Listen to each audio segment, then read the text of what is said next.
Hello, this is Rosen, your local real estate expert in Northern California. I found an interesting little clip here about tiny homes that may be of interest to you. So let's go ahead and check it out. Right now at 11, they say they were blindsided by the news. Tonight, there's frustration in San Jose over a plan to turn some tiny homes into housing for jail diversion programs. Now, those tiny homes are currently being used to house the homeless, but Santa Clara County has put in an offer to purchase them from the city. So, just to get this right, they built tiny homes for the homeless, and now they're giving people who should be in jail a tiny home. Wow. I'm almost beside myself on this one. Let's hear some more. Give them the benefit of the doubt. Of San Jose.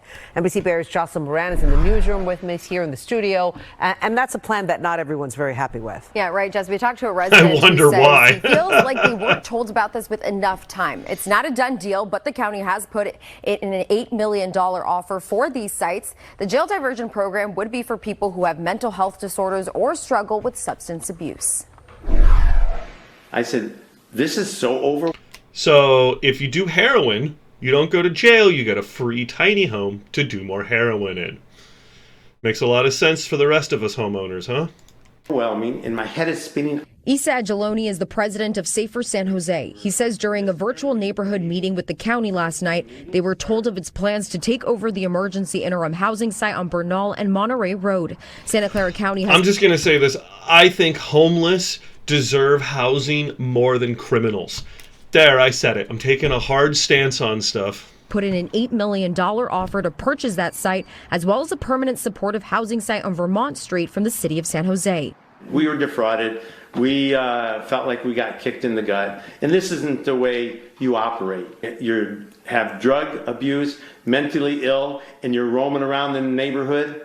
I mean, that's 80 people or 78 people. Here's how the county says it would work. The 78-bed site on Monterey Road wouldn't immediately convert into a jail diversion program. It would be done in phases starting in November. Those who live there now would work with the city and county to find other locations to live in, or they could participate in the jail diversion program. The voluntary program.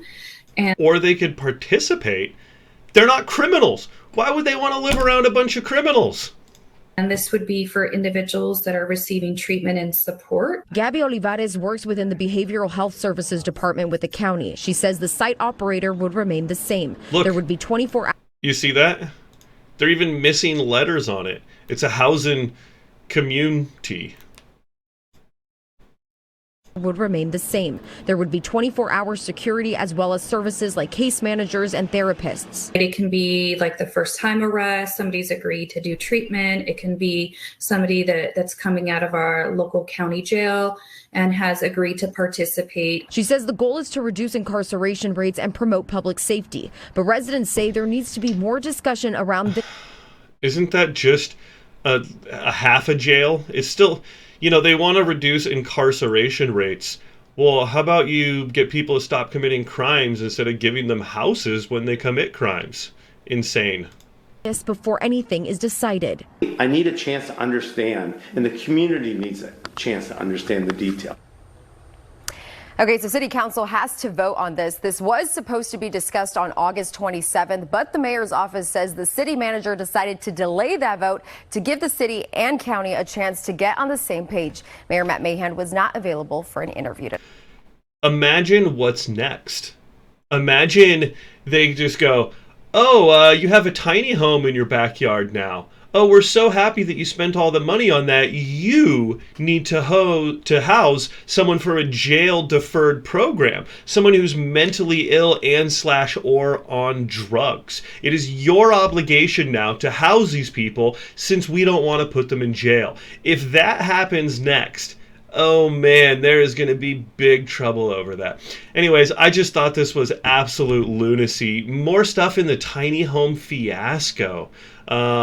People are stealing millions of dollars from ADU tiny homes. Now they're being used to house people who should be in jail. This is making me not the biggest fan of tiny homes in California. Let's see where this progresses.